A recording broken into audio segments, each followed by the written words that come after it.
Live in में रहना और लिव इन में रहकर सर्टिफिकेट नहीं बनवाना कहीं आपको मुसीबत में तो नहीं डाल देगा। अब 3 महीने की सजा और होगा 10,000 रुपये फाइन। कहाँ बना ये एक्ट और कब से हुआ लागू, बात करेंगे इस वीडियो में। अगर आप भी लिव इन में रहते हैं या लिव इन में रहने की सोच रहे हैं तो ये वीडियो आप ही के लिए है, ये जानने के लिए कि क्या कोई क्रिमिनल प्रोविजन भी इसमें लागू होता है। तो बने रहिएगा मेरे साथ, शुरू करते हैं इस वीडियो में। नमस्कार दोस्तों, स्वागत है आपका लॉयर्स एंड जस्टिस में। आज हम ऐसे एक्ट के बारे में बात करेंगे जिसका नाम है यूनिफॉर्म सिविल कोड एक्ट 2024। ये एक्ट उत्तराखंड में लागू हुआ, जिसका मकसद है कि सभी धर्मों का जो पर्सनल लॉज हैं उनका ठीक ढंग से पालन हो सके, मेडिकली भी और सामाजिक तौर पर भी। कई बार हम देखते हैं मेडिकली कुछ चीज़ें अनएक्सेप्टेबल होती हैं जो कि आगे जाके प्रॉब्लम क्रिएट करती हैं, इसलिए इन एक्ट्स को बनाया गया। एक मैटर फाइल हुआ उत्तराखंड हाई कोर्ट में कि प्रोविजंस को चैलेंज किया गया यूनिफॉर्म सिविल कोड के। अब उसमें एक प्रोविज़न है कि यदि कोई भी व्यक्ति लिव इन में रहता है तो लिव इन सर्टिफिकेट उनको लेना होगा, उस लिव इन का रजिस्ट्रेशन उनको कराना होगा। अगर लिव इन का रजिस्ट्रेशन नहीं कराते हैं तो उसके सेक्शन में लिखा है क्लियरली कि 3 महीने की जेल और 10,000 रुपये का जुर्माना ये उस पर लग सकता है जो व्यक्ति लिव इन में रहता है।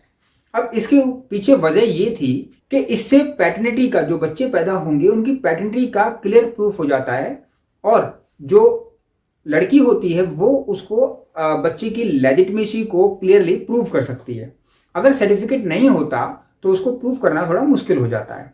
अब यहाँ पर इशू ये आ जाता है कि इसके प्रोविजंस को चैलेंज क्यों किया गया, और प्रोविजंस को जब चैलेंज किया गया तो कैसे इसको डिफाइन किया गया, वो मैं बात बताता हूँ आपको। दोस्तों, उत्तराखंड हाई कोर्ट में एक मैटर गया, द इंडियन एक्सप्रेस की एक न्यूज़ पब्लिश हुई।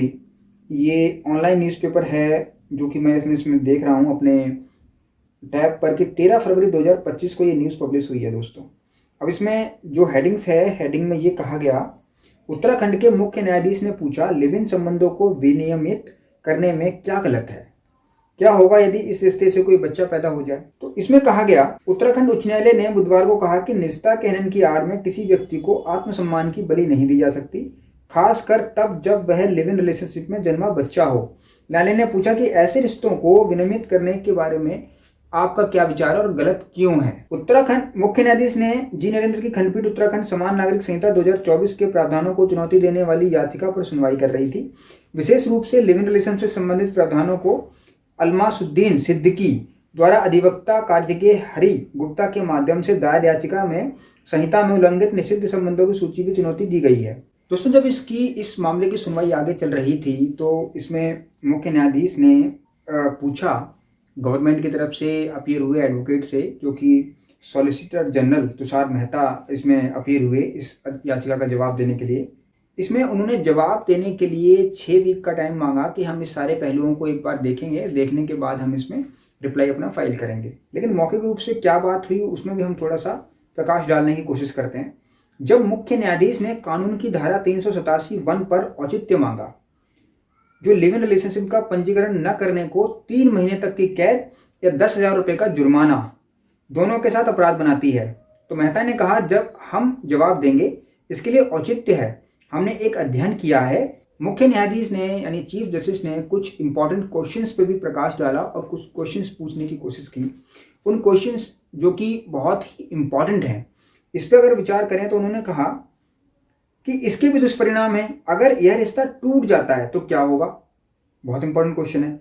अगर इस रिश्ते से कोई बच्चा पैदा होता है तो क्या होगा। शादी के मामले में पितृत्व के बारे में एक अनुमान होता है, लेकिन जब किसी की शादी हो जाती है तो बच्चा जो पैदा होता है उसमें हमें ये एक अनुमान यानी एक थ्योरी होती है कि हाँ इन्हीं का है। लेकिन इस केस में क्या होगा, लेकिन लिव इन रिलेशनशिप में अनुमान कहाँ है। आपकी निजता के हनन की आड़ में क्या किसी दूसरे व्यक्ति के आत्मसम्मान की बलि दी जा सकती है, और वह भी तब जब वह आपका बच्चा हो और शादी या पितृत्व का कोई सबूत न हो।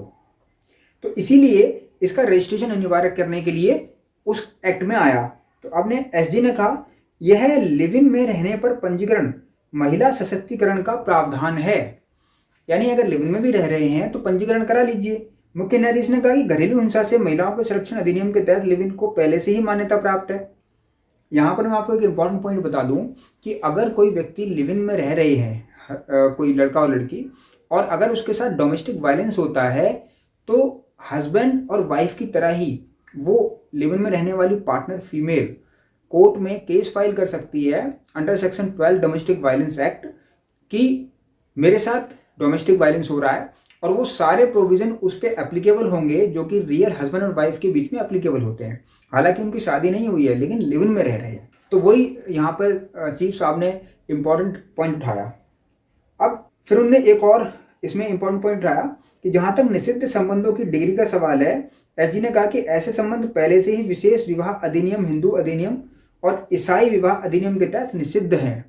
यानी जो आपने सुना होगा स्पिंडर रिलेशनशिप या फिर प्रोहिबिटेड रिलेशनशिप जहाँ पर शादी नहीं हो सकती, तो सेक्शन 5 हिंदू मैरिज एक्ट में लिखा है कि किन किन से आप शादी नहीं कर सकते पर्सनल लॉज के अंदर।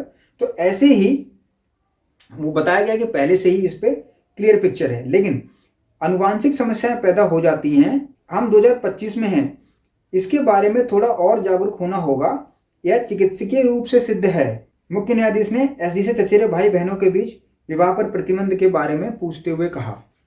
अब एसजी ने कहा यह देश भर में सभी धर्मों में स्वीकृत मानदंड है, जिसमें विशेष विवाह अधिनियम भी शामिल है, जो एक गैर सांप्रदायिक अधिनियम है। अपनी चचेरी बहन से शादी करना कोई मौलिक अधिकार नहीं है। दोस्तों, आप जानते हैं कि मुस्लिम्स में, हिंदू में, क्रिश्चियनिटी में, सभी धर्मों में शादी करने का कंसेप्ट थोड़ा सा डिफरेंट है और सभी अपने पर्सनल लॉज को फॉलो करना चाहते हैं, नो डाउट। अब इसमें एक यूनिफॉर्म सिविल कोड जब उत्तराखंड में आया तो जाहिर सी बात है कि वो सभी के लिए समान है, इसीलिए उसका नाम है यूनिफॉर्म।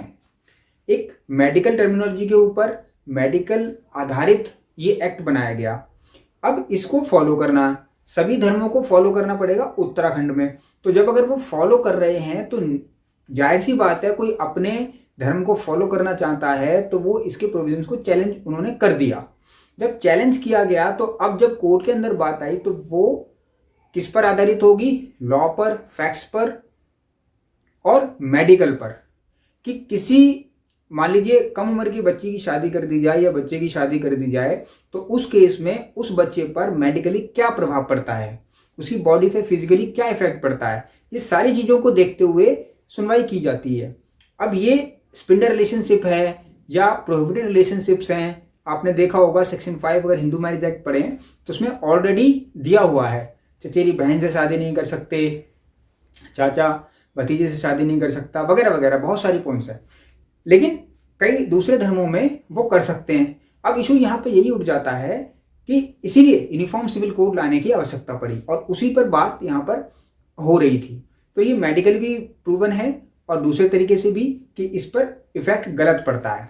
अब पॉइंट उठता है कि uniform civil code national level पे नहीं, ये केवल उत्तराखंड में एप्लीकेबल है क्योंकि उत्तराखंड का ही एक्ट है 2024 का। इंपॉर्टेंट पॉइंट्स हैं इसमें कि यदि आप रिलेशनशिप में रहते हैं, लिव इन में रहते हैं, तो आपको उत्तराखंड में रहते हुए इस पर क्लियरली अपना मैरिज अपना रजिस्ट्रेशन कराना होगा।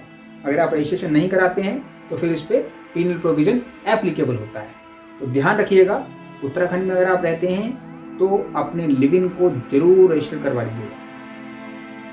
मिलते हैं अगली वीडियो में। इस वीडियो में इतना ही दोस्तों, बने रहिएगा मेरे साथ लॉ एंड जस्टिस पर, जहां पर हम बात करते हैं आपके अधिकारों की फैक्ट्स एंड लॉ के साथ।